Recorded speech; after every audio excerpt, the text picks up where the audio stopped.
हज़रत मुस्लिम बिन इक्ल कूफा के बिगड़े हुए हालात को देखकर अपने बच्चों हज़रत मोहम्मद और हज़रत इब्राहिम को काजी शरी के यहाँ हिफाजत की गरज से भेज चुके थे। तारीख की कुतुब में ये भी आता है कि मोहम्मद और इब्राहिम दोनों ही मासूम थे। उनको भी हज़रत मुस्लिम बिन अकील की शहादत के बाद शहीद कर दिया गया। रोज़ अल शुहदा में मिला हुसैन काशिफी ने इस वाक़या की तफसील यूं बयान की है कि हज़रत मुस्लिम बिन अकील ने इन दोनों शहजादों को ये कहकर काजी शरी के पास भेज दिया था कि बेटो तुम उधर ठहरो, मैं तुम्हारे चचा हान की रिहाई के लिए जंग करने जा रहा हूँ और अभी लूट आता हूँ। वो दोनों इसी लम्हे से अपने बाप के लौटने का इंतजार कर रहे थे। दिन गुजरा, फिर रात गुजर गई। हज़रत मुस्लिम बिन अकील ने वापस आना था, ना वो वापस आए। बच्चे परेशानी में कुछ खा पी भी नहीं रहे थे।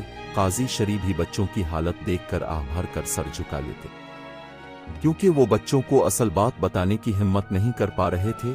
2 दिन कुछ न खाया और इंतजार किया, और इंतजार तवील हो गया तो अब्राहम अपने बड़े भाई से कहने लगा कि भाई, खुदा जाने के अब्बा जान कब आएंगे। मैं तो मदीने की गलियों और दोस्तों के लिए उदास हो गया हूँ। मेरा दिल चाहता है कि मैं अलिफाओं के मदीने पहुंच जाऊं। मेरे दोस्त क्या कहेंगे कि इब्राहिम हमें कूफा जाकर भूल गया। ऐसी ही मासूम बातें आपस में करते, जिसे सुनकर काजी शरी और उनके घर वालों का कलेजा मुंह को आ जाता। इसी दौरान में कोफे की गलियों में ये अलिफ अलान होने लगा कि जो कोई मुस्लिम बिन अकील के दोनों बेटों को गिरफ्तार करके लाएगा, इसे इनाम व इकराम से नवाजा जाएगा, और जो शख्स उन्हें अपने घर में पनाह देगा उसे सख्त सजा दी जाएगी। इस पर जासूस बच्चों को हर तरफ तलाश करने लगे। अब काजी शरी से ना रहा गया और वो दिल थाम कर बड़ी परेशानी की हालत में शहजादों के साथ अर्ज करने लगा, मैं बड़े अफसोस के साथ तुम्हें यह खबर सुनाने पर मजबूर हो गया हूँ कि तुम्हारे बाबा हज़रत मुस्लिम बिन अकील को शहीद कर दिया गया है, और हजारों कोफी जो कल तक तुम्हारे हाथ चूमते थे और तुम्हारे दामन छू छू कर अपनी आंखों से लगाते थे, और तुम्हारे बाबा के हाथ पर बैठ करके इनकी खातिर किट मरने का ऐलान करते थे, सब के सब तुम्हारा साथ छोड़ चुके। अब सिवाय इसके कोई चारा नहीं कि तुम चुपके से मदीना चले जाओ। अगर मैं मजीद तुम्हें यहाँ ठहरा है तो किसी भी लम्हे तुम्हारी गिरफ्तारी अमल में आ सकती है।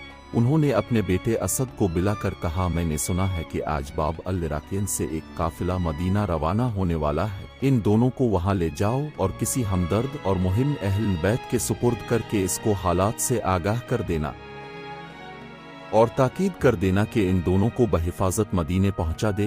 असद जब इन दोनों को लेकर पहुंचा तो पता लगा कि काफिला कुछ देर पहले ही चला गया। वो बच्चों को लेकर तेजी से आगे बढ़ा, और जब काफिले की गर्द नजर आई तो बच्चों को काफिले की गर्द देखकर कहा कि वो देखो, काफिले की गर्द नजर आ रही है, तुम लोग जल्दी से जाकर उनमें मिल जाओ, मैं वापस जाता हूं। ये कहकर वो वापस चला गया और बच्चे तेजी से आगे बढ़ने लगे, मगर थोड़ी देर बाद गर्द गायब हो गई और उन्हें काफिला ना मिला। मासूम बच्चे इन हालात और तन्हाई से घबरा कर रोने लगे। इब्न जियाद कालिफ अलान सुनकर माल व मता का लालच रखने वाले सिपाही बच्चों की तलाश में निकले हुए थे। थोड़ी देर बाद उन्होंने बच्चों को पकड़ लिया और इब्न जियाद के पास पहुंचा दिया। इसने हुक्म दिया कि उनको तब तक जेल में रखो जब तक मैं अमीरुल मोमिनीन यजीद से पूछ ना लूं कि उनके साथ क्या सलूक करना है। जेल के दारोगा का नाम मशकूर था, वो मुहिम अहले बैत था। इसे बच्चों की बेबसी पर बहुत तरस आया। उसने फैसला किया कि बच्चों की जान बचानी है, चाहे अपनी जान ही क्यों ना चली जाए। वो रात के अंधेरे में बच्चों को जेल से निकालकर अपने घर ले आया, खाना खिलाया, अपनी अंगूठी बतौर निशानी दी और उन्हें कादसिया की राह पर लगाकर कहा कि तुम लोग इसी रास्ते पर चलते जा। जब कादसिया पहुंच जाना तो कोतवाल से मिलना और इसे मेरी अंगूठी दिखाना और सारे हालात बताना। वो हमारा भाई है, वो तुम लोगों को बहिफाजत मदीना पहुंचा देगा। दोनों बच्चे कादसिया की राह पर चल पड़े, मगर चूंकि उन्हें भी इस छोटी उम्र में शहादत से सरफराज होना था, इसलिए वो रास्ता भूल गए। रात भर चलने के बाद जब सुबह हुई तो दोनों भाई घूम फिर कर इसी जगह पहुंचे जहां से कूफा के बाहर कादसिया के रास्ते पर चले थे। ये देखकर उनके मासूम दिल दहल गए। वो खौफजदा हो गए कि कहीं फिर कोई पकड़कर इब्न जियाद के पास ना पहुंचा दे। उन्हें करीब ही एक खोखला दरख्त नजर आया। दोनों इसी दरख्त की आड़ में जाकर बैठ गए। थोड़ी देर बाद एक लौंडी पानी भरने आई। उसने जब बच्चों को देखा तो करीब आई और इन दोनों के नूरानी चेहरों में शान शहजादगी देखकर कहा, शहजादों, तुम लोग कौन हो और यहाँ क्यों छुपे बैठे हो? उन्होंने कहा, हम यतीम और बेबस हैं और राह भटके हुए मुसीबत ज़दा मुसाफिर हैं। लौंडी ने कहा, तुम्हारे बाप का नाम क्या है? बाप का नाम सुनते ही उन दोनों की आंखों से आंसू जारी होने लगे। उसने कहा कि तुम मुस्लिम बिन अकील के बेटे हो। तो वो और फूट फूट कर रोने लगे। लौंडी ने कहा, मैं जिसकी लौंडी हूं वो मुहिब नाहिल बैत हैं। आओ चुल्लू उनके पास ले जाती हूं। दोनों भाई इसके साथ चल पड़े। लौंडी उन्हें अपनी मालिका के पास ले गई और सारा वाकया बताया। मालिका इन दोनों शहजादों की आमद पर बहुत खुश हुई। इस खुशी में इस नेक मालिका ने इस लौंडी को आजाद कर दिया और दोनों शहजादों के साथ बड़ी मोहब्बत से पेश आई और तसल्ली दिलाई कि फिक्र ना करो, और लौंडी से कहा कि इन दोनों की तशरीफ आवरी का राज पोशीदा रखे, मेरे शौहर हारिस को ना बताना। उधर इब्न जियाद को जब मालूम हुआ कि मशकूर दारोगा ने दोनों बच्चों को रहा कर दिया है तो उसने मशकूर को बुलाकर पूछा कि तुमने दोनों बच्चों का किया कालिफ है? तो उसने कहा कि मैंने अल्लाह और उसके रसूल की रजा और खुशनुदी के लिए इन दोनों को रहा कर दिया है। इब्न जियाद ने कहा कि तो मुझसे डरा नहीं? उसने कहा, जो अल्लाह से डरता है वो किसी से नहीं डरता। इब्न जियाद ने कहा, तुझे इन बच्चों की रिहाई पर क्या मिला? मुझे उम्मीद है कि उन्हें रहा करने के सबब हुजूर अनवर क़यामत के रोज मेरी शफात फरमा देंगे। अलबत्ता तो मुस्लिम बिन अकील को शहीद करने के सबब इस सआदत से महरूम रहेगा। इब्न जियाद इस जवाब से गज़बनाक हो गया और कहा कि मैं अभी तुझे सख्त सजा देता हूं। इस पर मशकूर ने कहा, एक नहीं 1000 जाने भी हों तो अब उन पर कुर्बान है। इब्न जियाद ने कहा कि इसको इतने कोड़े मारो कि ये मर जाए और फिर उसका सर तन से जुदा कर दो। जल्लाद ने जब कोड़े मारने शुरू किए तो मशकूर ने पहले कोड़े पर कहा, बिस्मिल्लाह अर्रहमान अर्रहीम। दूसरे पर कहा, अला अल आलमीन, मुझे सब्र अता फरमा। तीसरे कोड़े पर कहा, खुदाबंद मुझे बख्श दे।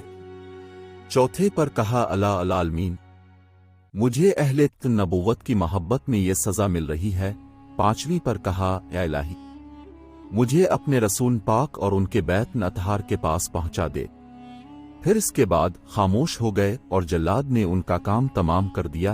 अना लिल्लाह व अना इलैहि राजिऊन। उधर वो नेक बीबी दिन भर इन दोनों शहजादों की खिदमत में लगी रही और हर तरह से उनकी दिल जोई करती रही। फिर रात को खाना खुलाकर उन दोनों को अलग कमरे में सुलाकर वापस ही आई थी कि इसका शौहर हारिस आ गया। औरत ने पूछा, आज दिन भर अब कहाँ थे?